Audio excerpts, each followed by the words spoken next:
100 people, think of how you could influence the person. If you want the job, obviously, you've got a presentation. There's many things we do in life that we can influence the situation. I talked earlier about we are all salespeople to a point. What I mean by that is people buy people. So if you're a coach, the people that you're coaching are going to buy into you.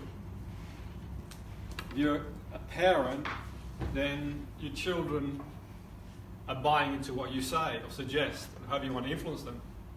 If you're a butcher, baker, candlestick maker, whatever we do, people are buying into you. So we're all in sales on some level. Okay, people buy people, we know that. So language can be really influential in more ways than one. The patterns that we're going to carry on with, sleight of mouth, they were first modelled from Richard Bandler by Robert Dilts. So Robert Dilts modelled these patterns, and basically, I believe in Robert Dilts' journey, what he did is he started off with modelling. I think one of the first people he modelled was the work of Socrates, and he noticed there were meta-model patterns in Socrates, but also he would model influential communicators, people like Jesus, Karl Marx, Lincoln, Einstein. So people who had an influence on society, even after they're sort of long gone. Where the patterns are concerned, Robert Dilts modelled Bandler, the way Bandler would be persuasive and the way he would communicate in his courses and so on and so forth. So he had a powerful way of communicating. Think of Einstein's quote, our thinking creates problems that the same type of thinking will not solve. Okay? One thing I want to think about, before we move on actually, there are a couple of good reads that are quite useful. One, The Magic of Conversational Change. It's a great read by Dilts. I think he revised it in 2017. Okay? I think he might have revised the book. There might be a revised version out there. Another useful book too, before we crack on, is Michael Hall, Mind Lines for Changing Minds. Okay? And you can email me, I'll send you a read. I'm not on commission, by the way, for any of these books. They're just useful reads I found in my journey I want to share. So, a few words can change the minds of people. And think about it. Has there been a time in your own life, when someone says something to you and had an impact on you? Who can think of a time when someone said something to you and that can have a positive or negative impact on you? Okay, it could have a positive or negative impact on you. For me, I've mentioned before, without going on about it again, as a 14, 15-year-old who was going through all sorts of trials and tribulations, it was a coach who gave me belief. I didn't believe I could do what I wanted to do. And he took me to one side. And he gave me praise for what I was doing well. And through that, it hit a chain reaction. He put a seed in my mind. Well, actually, I can. I've got the capability. As one does, as you do. And that seed would grow into a tree. And really blossom in more ways than one, which is quite useful. In my journey of learning the patterns, which for me, one of the struggles I had, when I first came across these patterns and someone taught me, I was about 18 years of age. I was an angry teenager, and for me it was almost like how to lose friends and ostracize people. So what I want to say is these patterns are to help people. It's win-win, they're very influential, but they can also, like the meta model, cause arguments. So it's really important that you're in rapport with the person you're working with.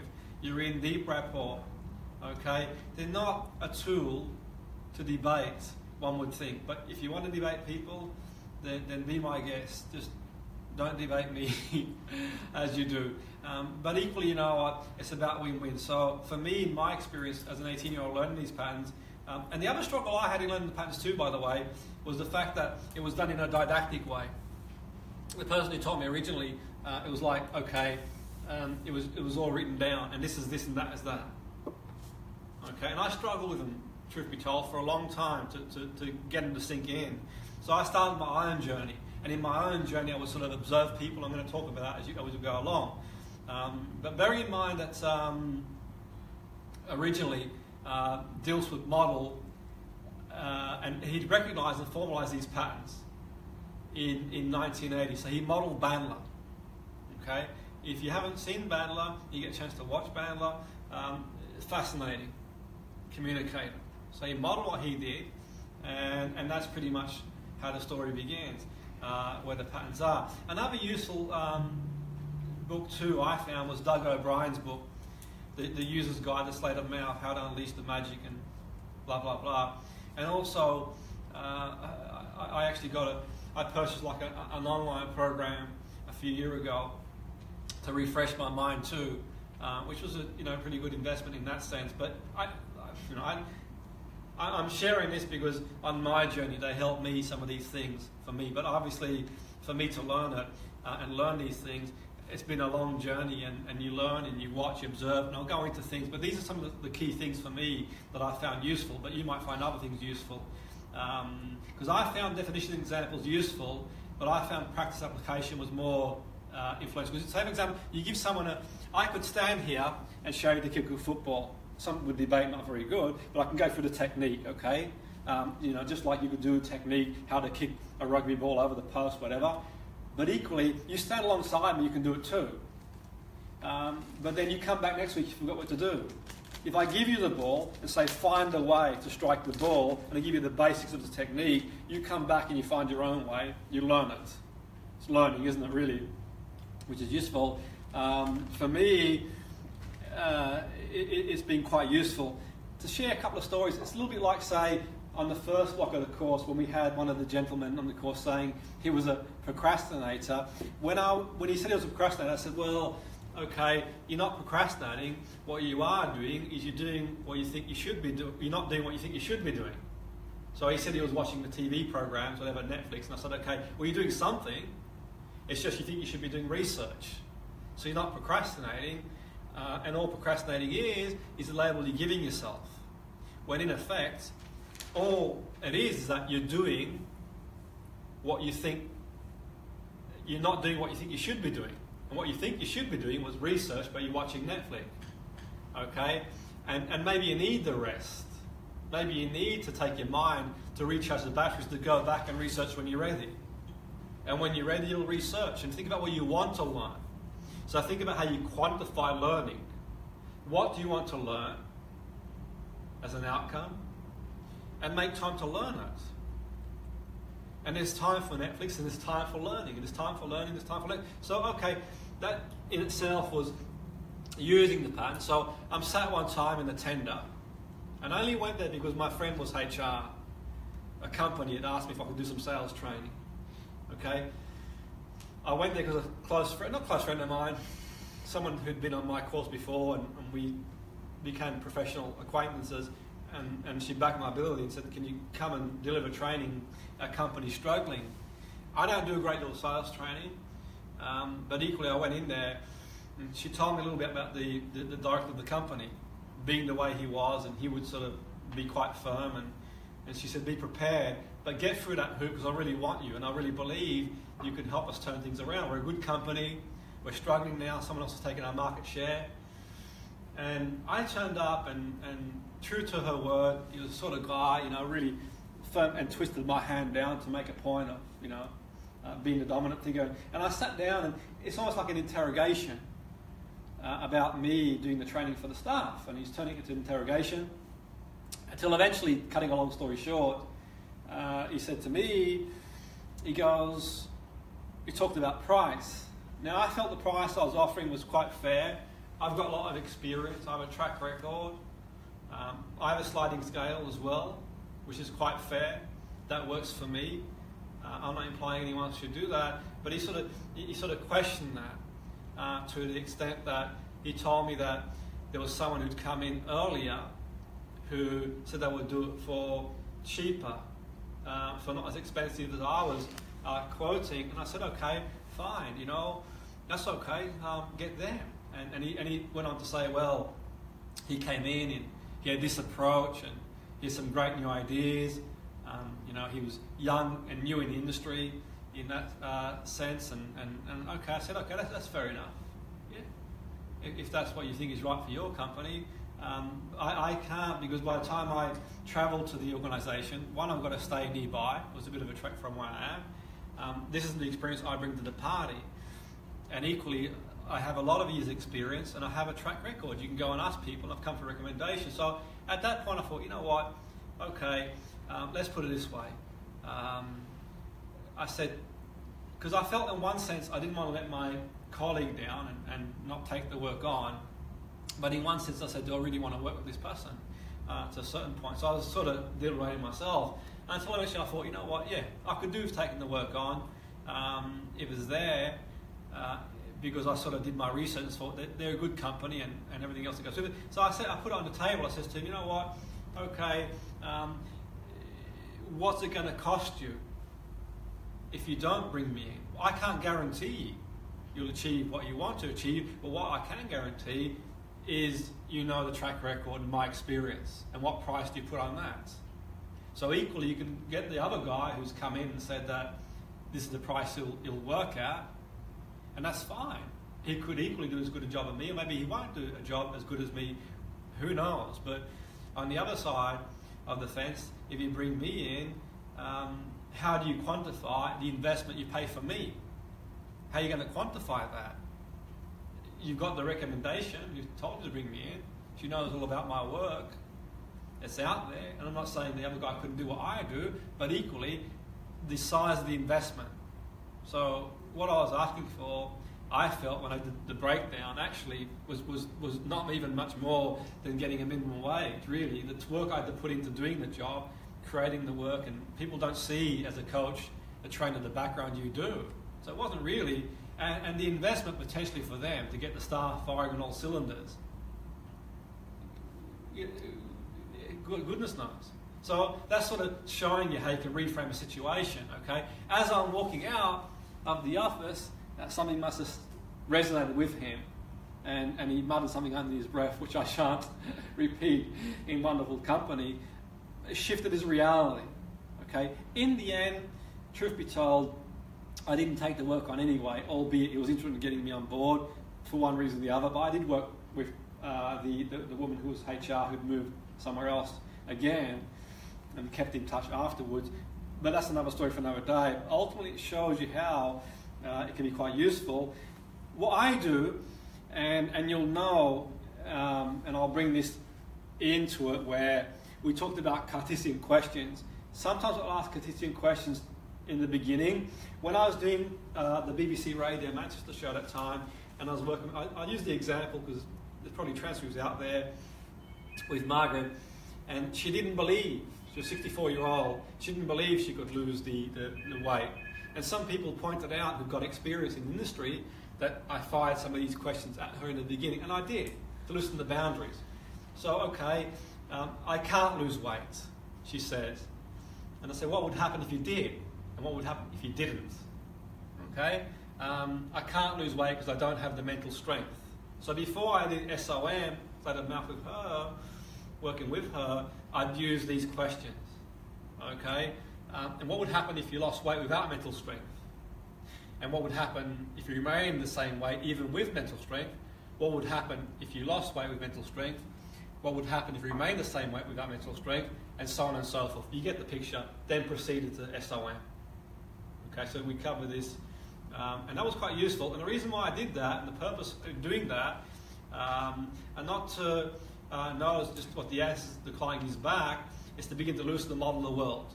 Because she's adamant now, at 64 years of age, she's been told, okay, she's been told. Someone said to me, I don't know if it's correct or not, and I stand corrected, that they heard the transcript, or in the beginning, someone had mentioned, it might have been the broadcaster, that she was told that she had a thyroid issue, that she couldn't lose weight. I don't know if that's true. I can't recall. I didn't have medical evidence of that. But if that was the case, then it certainly was another barrier. And when she did bring it up to me in the first session, said, okay, this is what's been told. I'm not a medical person. I don't know. All I do know is that, what you've done before hasn't worked, and we can do something different. And if it's safe to do what we're going to do, let's do what we do. So what I did is, the fact you've been on diets before hasn't worked doesn't mean that you can't do it. So I'm focusing on the diet not working.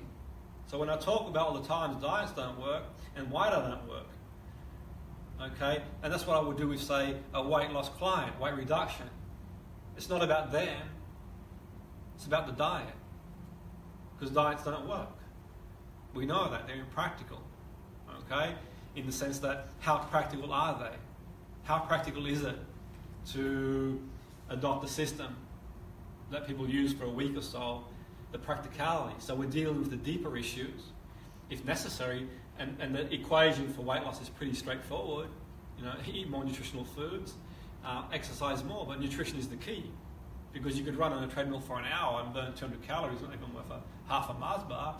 Equally, you could, food-wise, eat an apple instead of a Mars bar, and we know that roughly 3,500 calories is 1 pound or there or so. So we've got to, it's about energy in one respect. But anyway, cutting a long story short, the fundamental is, okay, whatever you've done hasn't worked, it's not you. Are we okay? Okay, so yeah, okay. So everyone is right from their own perspective. To a point, we're all right, if we believe we're right. So for me, pacing and leading is really important in their sleight of mouth. So you pace the person in their current problem.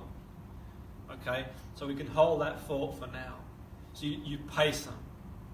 They present you. So when you volunteered earlier, I pace you from your problem, whatever the problem perceivably is, or whatever the issue is, whatever the belief is. Okay. One thing I think was quite useful for me is watching people.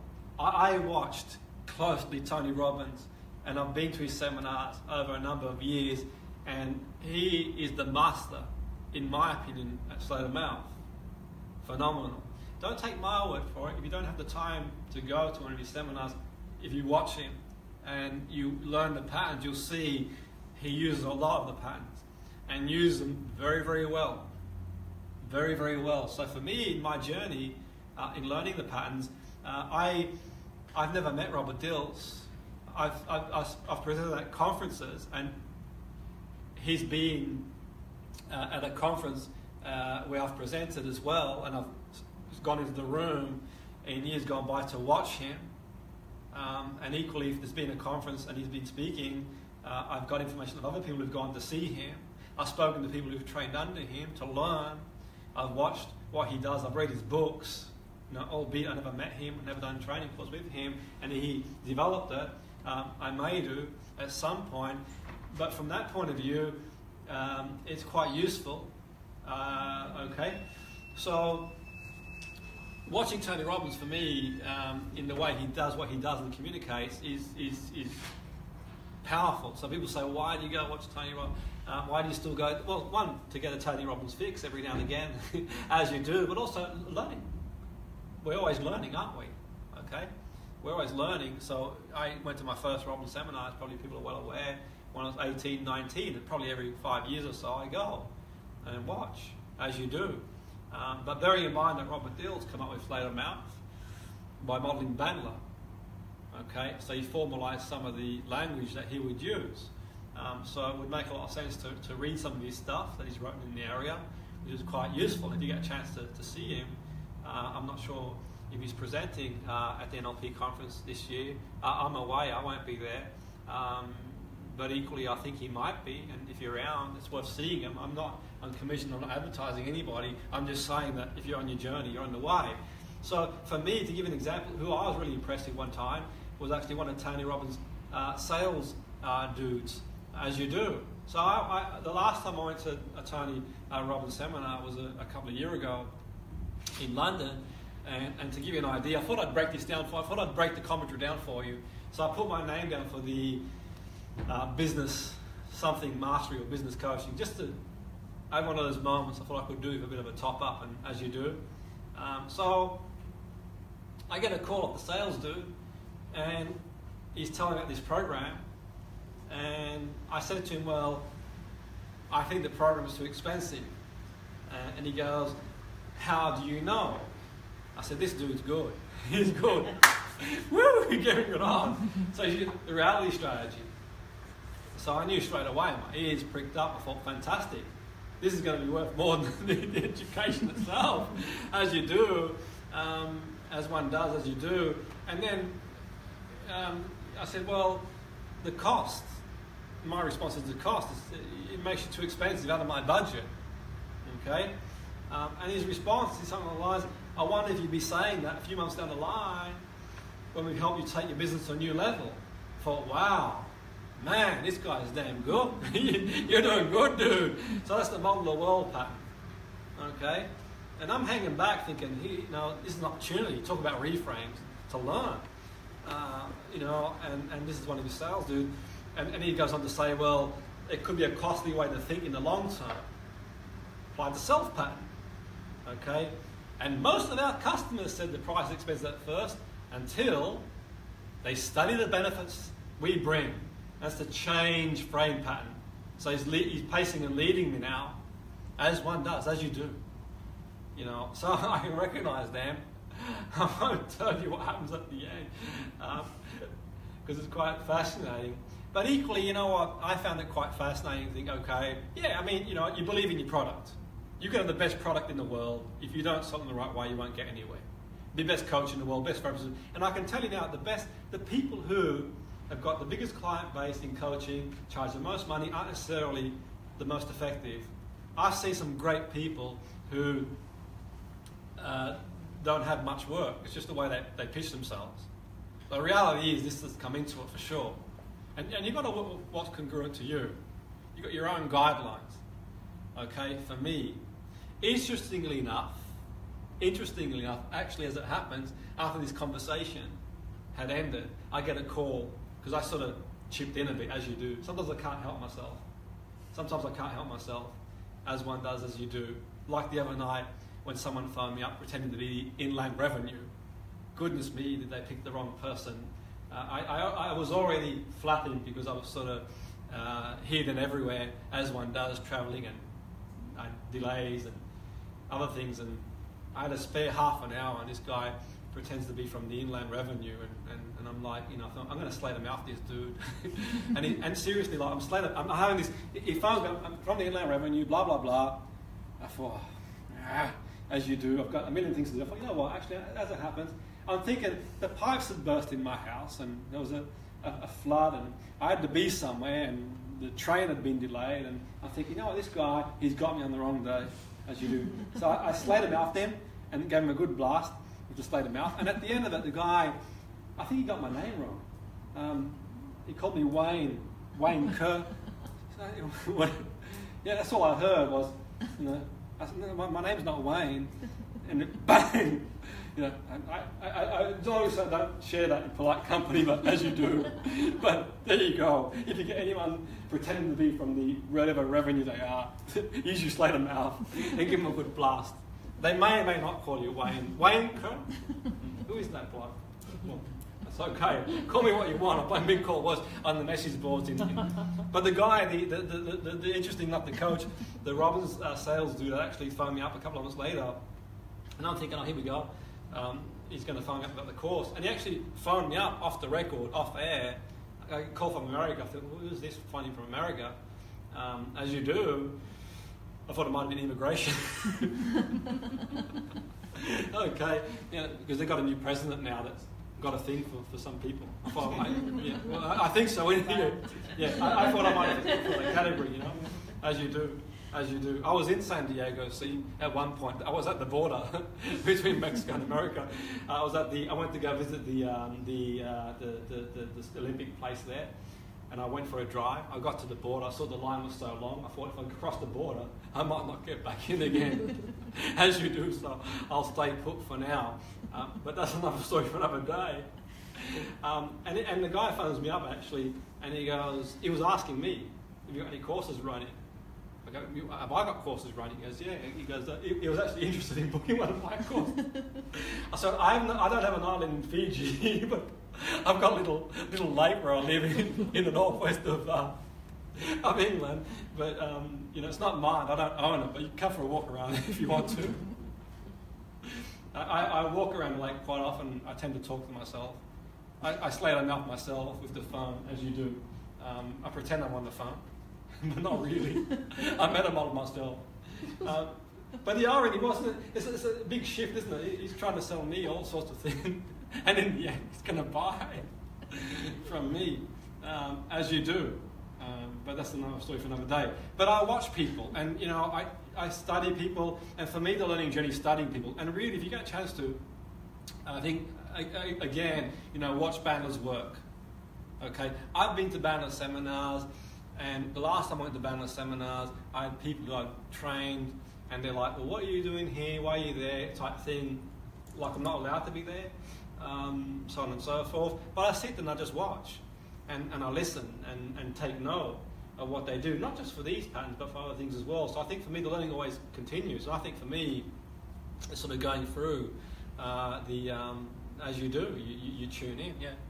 There's me, there you go, as you do. So, you know, there are 14 patterns in SOM. And I think for me, remember what the cognitive psychologist said, George A. Miller, we mentioned in 56, he published in Psychological Review that we can only process 5 to 9 pieces. So if you're going to try and learn all these 14 at once, you're going to get cognitive overload. Okay, most people can only process 5 to 9 pieces of information, plus 7, minus 2, from a short-term memory point of view. And that was in the paper he wrote. If anything like me, you process 1 or 2, or minus 7 is what you process. But the point being is that if you're going to try and like learn these offhand, then you might struggle. So break them down and be practical. And that's why today I'm going to do some practical stuff with you to learn it. Because for me, the learning was the practicality. But like when you first learn to drive, it's first gear, second gear, third gear, stall. Conscious incompetence, stall. Then you go to conscious competence, you know what you're doing. Then unconscious incompetence, you might stall the car. Then unconscious competence, you fly away, you know. You're driving. And the same with these sort of things. First it's like you're stumbling a little bit, then you learn it, and you go from there. So I wouldn't be too hard on yourself if you sort of struggle to learn initially, as you do. The mapping's not the territory was a phrase termed by Kozbisky, and he talks about it's just a metaphor really, our perception of the world. So what's real, what's not real. Nothing has meaning other than the meaning we give it. If you get a chance to, and you've got the time and inclination, you can read his Science and Sanity. You can probably find it somewhere for hundreds of pounds. It's about 100 pages.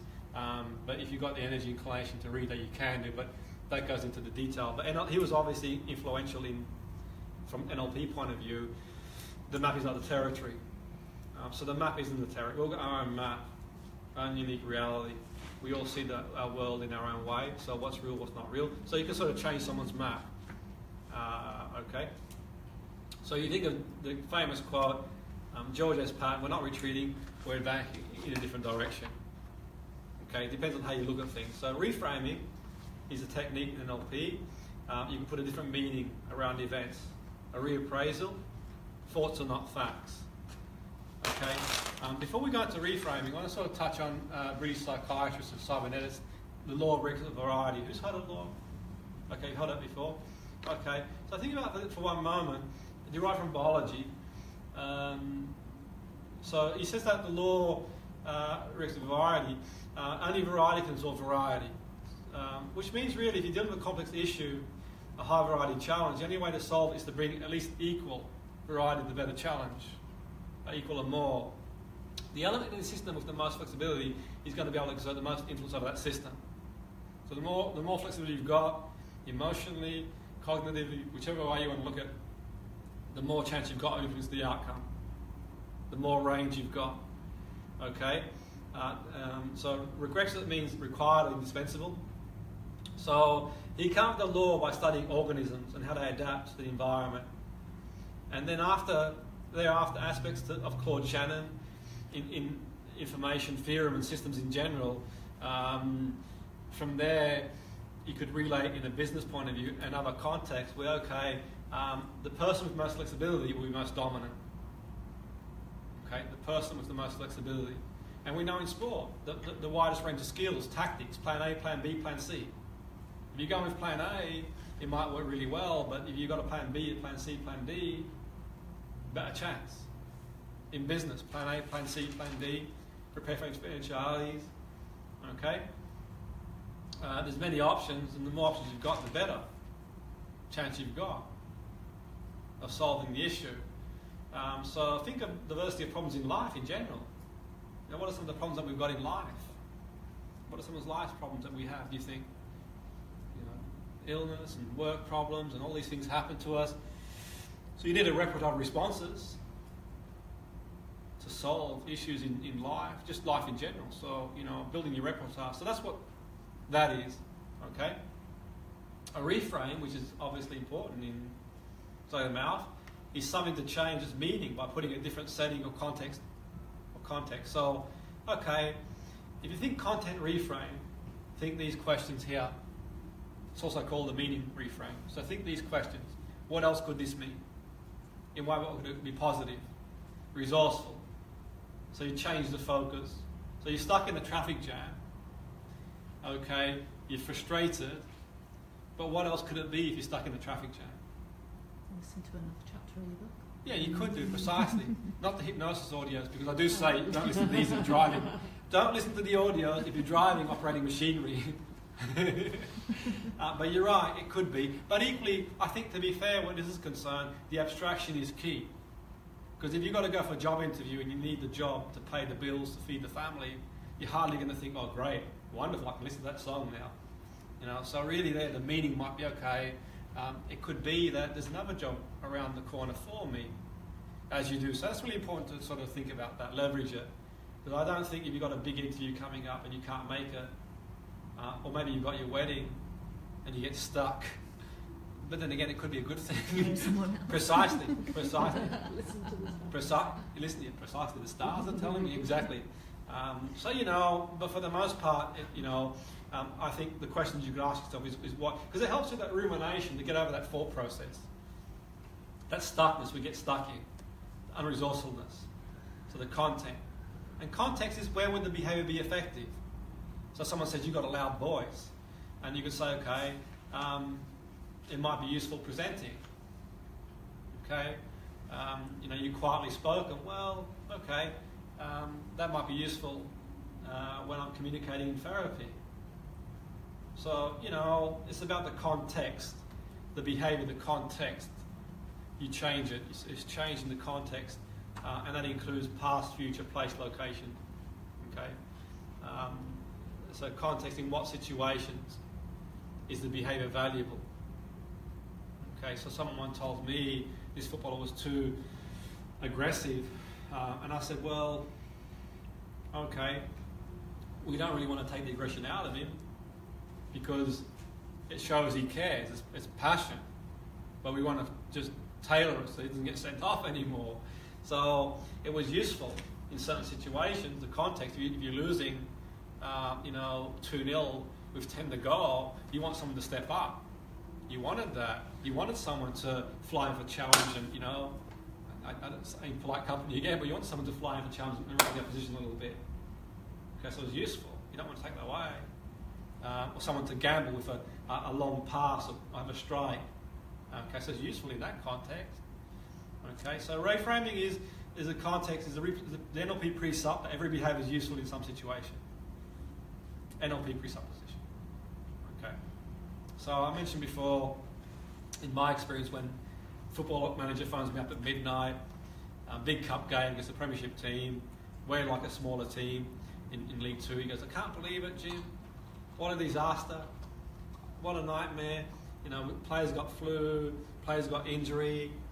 What are we going to do? The big stage always happens to us. In that sort of victim state. I said, hang the phone down, call me back in an hour. Calls back in an hour. He goes, what a great opportunity. We've got nothing to lose. The pressure's on them. We'll play the young players. They're under pressure. They're not playing very well. The manager's under pressure. Let's go and enjoy it. It's a once in a life opportunity. You see the difference? Imagine in the dressing room, you've got a manager coming in like that.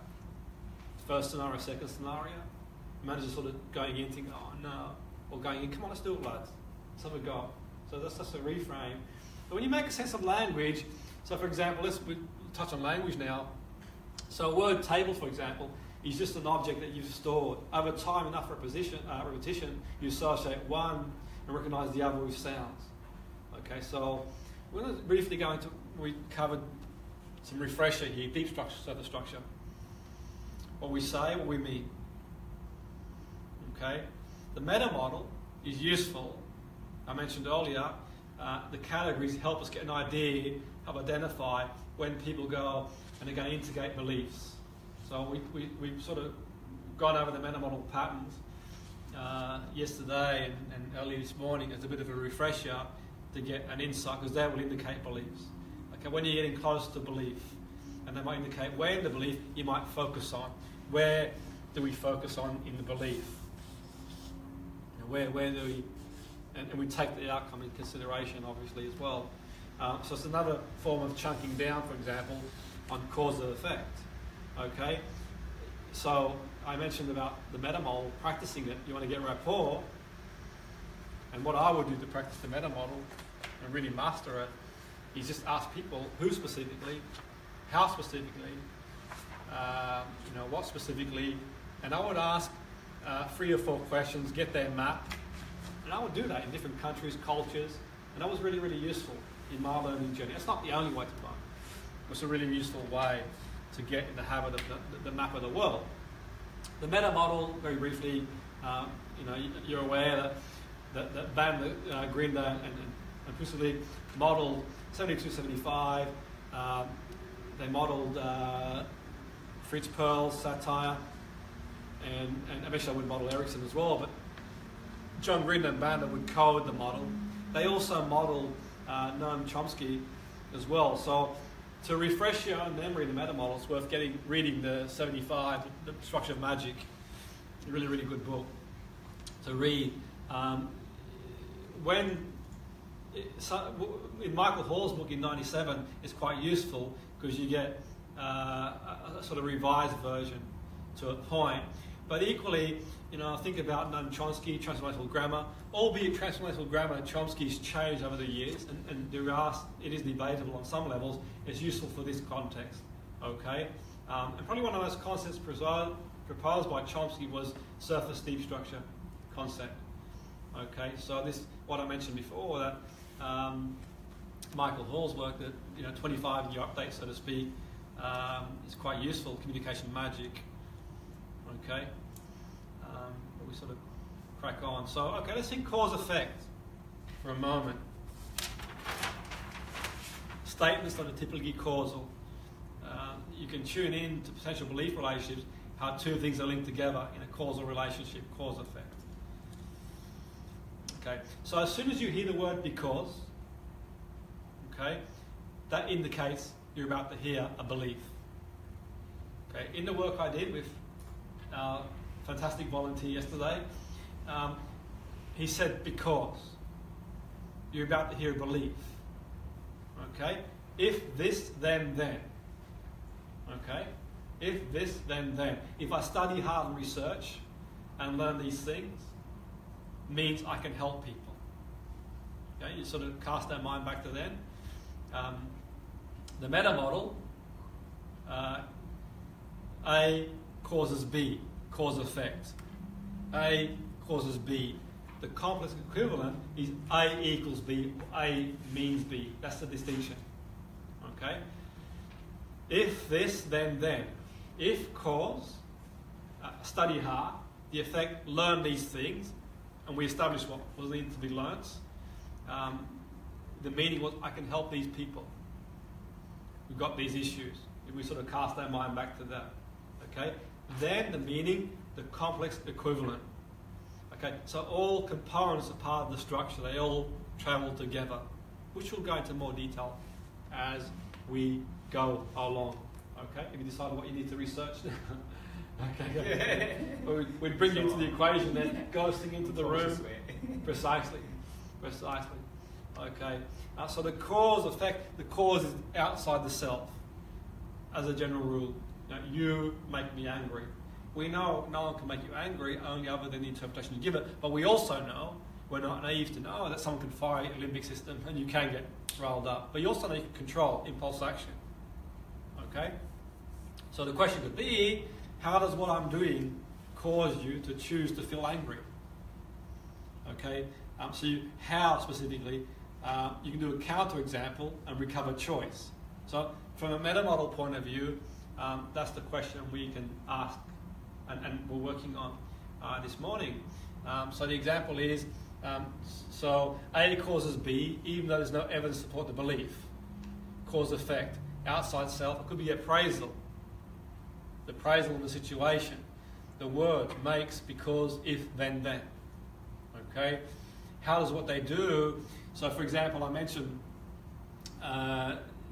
this girl was sat next to me at Toastmasters one time, and the Toastmasters, you do the 1 minute topic, the table topic, as well as other talk. So you get given a topic and you've got to talk about it for a minute or so. And she goes to me, every time I hear the Toastmaster say table topics, I get really nervous. My heart begins to pound. My heart feels like it's going to pound that much. I feel really, really nervous. Okay, so cause effect. Every time he said, so appraisal of that. Because some people might hear that and think excitement, opportunity to speak, to refine our skills. Okay, so use counter examples. Is there a time when someone says something and your heart didn't race? Is there a time when someone says, a time your heart raced and it was a time someone says something, your heart raced and you were excited? We won't go into what you said there, by the way. So, counter examples, recover choice, how, and so on and so forth. So you can unpack. So think of a luggage bag. You can unpack. What does this mean? Different meanings can be attached to things. Okay. So when you think about it from SOM point of view, sleight of mouth, server structure affects deep as well. So what they say, it's almost like a loop. Is going to affect what they mean. And this is quite useful. You can hold this thought when you decide when to apply a specific pattern and intervene. So very briefly, cause, effect, complex equivalent, just to sort of clarify, I like it when you're early. You make me happy when you are early are cause effects. Okay? A causes B. You being early means you like me. It's a high level of abstraction. She ignores me, she doesn't like me. It's a high level abstraction. Are we sort of clear on cause, effect, complex equivalent again? Okay.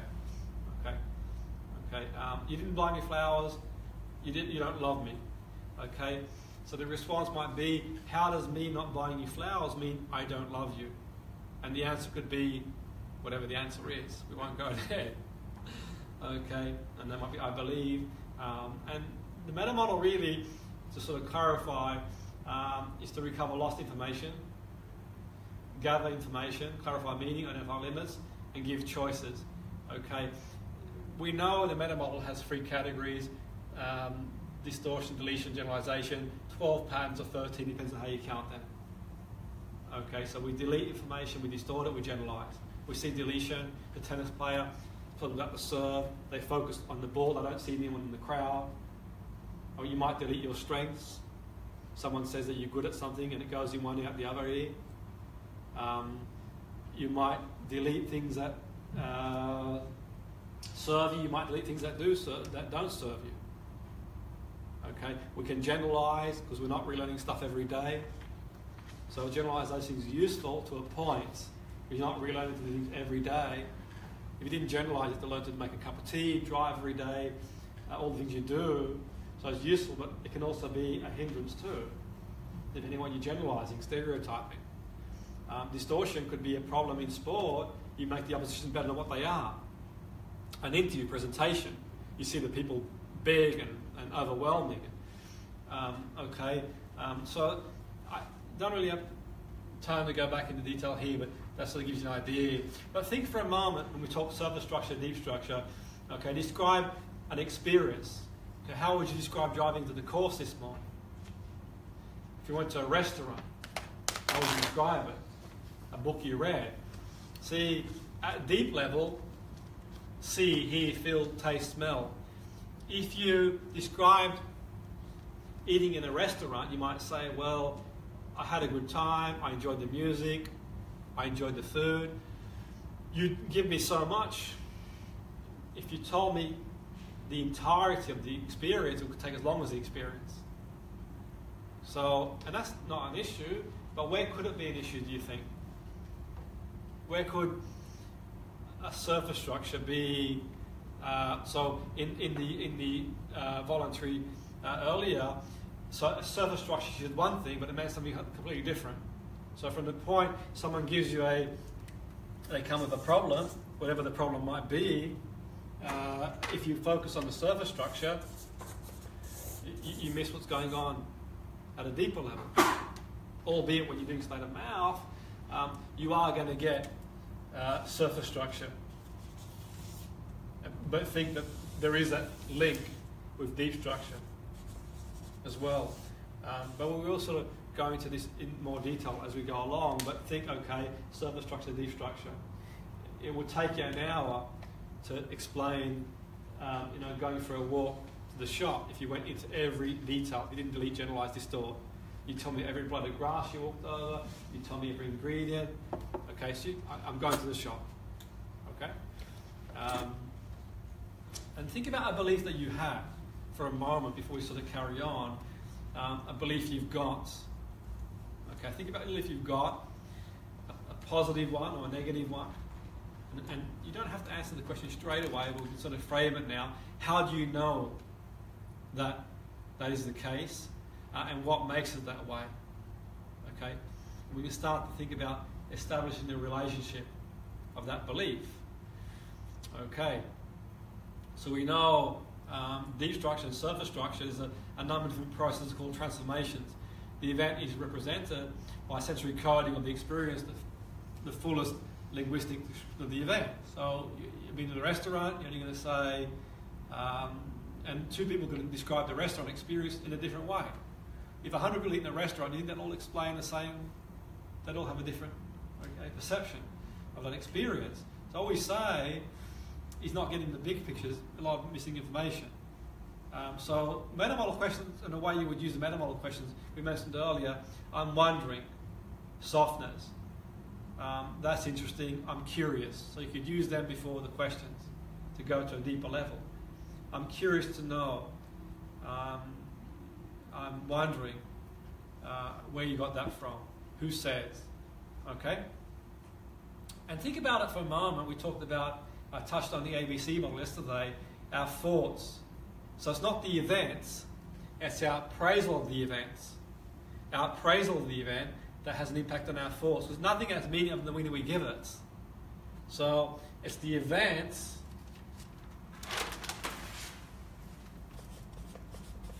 it's our appraisal of the event, our thoughts about the situation that have an impact on the emotion, our behaviour, our physiology. So if you hear these redundancies and the boss walks straight past you, then you might be thinking, okay, I could be the one next in line, and then you feel nervous, anxious, you behave erratically, withdraw. Equally, you could hear, you might appraise it differently. Great, it's an opportunity for me to get redundancy money and start a business. So it's our appraisal, so our thoughts have an impact on our emotion, on our behaviour, on our physiology. Okay, so we know that. In sleight of mouth, X equals Y, or X is equivalent to Y, X causes Y, X results in Y. Okay, and if you go to the Robert seminar, you'll see he talks about a belief being a feeling of certainty.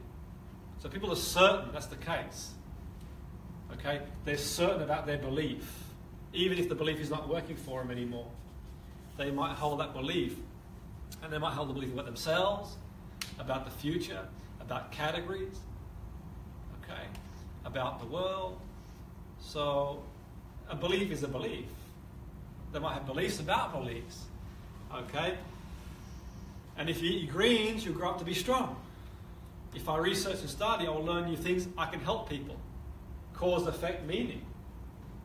Composite equivalent. Okay? If, then. Okay? So what I'd like to do, because I'm mindful of lunch, I'm going to sort of go through some examples and patterns. We come back from lunch, we're going to do a number of exercises and go into more detail and work on them. So let me give you an example of, you've got 14 ways to challenge a belief. 14 patterns, so to speak. Now this is a bit out there, deliberately. Okay, I'm not necessarily saying you would use these responses. I've done it this way just to give you an idea. Okay, but equally, we'll go into every pattern in its entirety. We'll do exercises and learn them, and learn how to use the response and when to use the response, and how the meta model can be useful in hearing, in knowing what and where to go in and intervene. But at that point, for example, so the person, the boss says, or someone in your business partner, your boss says to you, "You're late again," which obviously means you don't care about the team. Okay? So I mentioned some of the responses that one of the sales coaches had with me when I was saying what I said, but equally here we've got some sort of blatant responses you can sort of tune into to see. So the reality strategy would be, how do you know that being late and caring are the same thing? Okay? The model of the world would be, some people believe that caring is displayed by the quality of the meeting and the outcome. You're late again, which obviously means you don't care. The counter example would be, we both know people who are always on time, but yet provide no input when they're here. Okay? You're late again, which obviously means you don't care. Intent. The fourth pattern, it's not my intention to be late or not care, I just want to give the team the best quality time. A redefine. I wasn't late, I was stuck in traffic. Chunking up. Are you implying that the most important aspect of our meeting or date is arriving on time? Chunking down. Specifically, how is being late and not caring the same thing? Metaphor, analogy. If an A&E doctor or nurse is late for a meeting because he or she attends an emergency, does that mean he or she doesn't care about the team? 9 different outcomes. The real question is, or isn't if I'm late or I care, the real question is how much quality input I provide in the meeting. Okay? The consequence, if I wasn't late, then I wouldn't have been able to put together this presentation, which is crucial to expansion. Hierarchy of criteria. Wouldn't it be more important to concentrate on what happens during our meeting rather than my punctuality? Self-apply. What we should do, for example, is think intention pattern. What is the positive purpose of this intentional belief? Redefining what is another word for one of the words used in the belief system that means something, and so on and so forth. So what we'll do is, I'm mindful of lunch. I'm not going to eat into your lunch today, because I'm sure you've got, when people are hungry, there's only so much they can take on board. We worked really hard this morning, it's been fantastic. So after lunch, we'll go into some exercises and go into each pattern in a lot more detail, and we'll play around with it. And like I mentioned earlier, you've got 14 patterns, you break it down, chunk it down. So we shall break for lunch. It's till 1:30 okay for everybody? You have plenty of time to do what you need.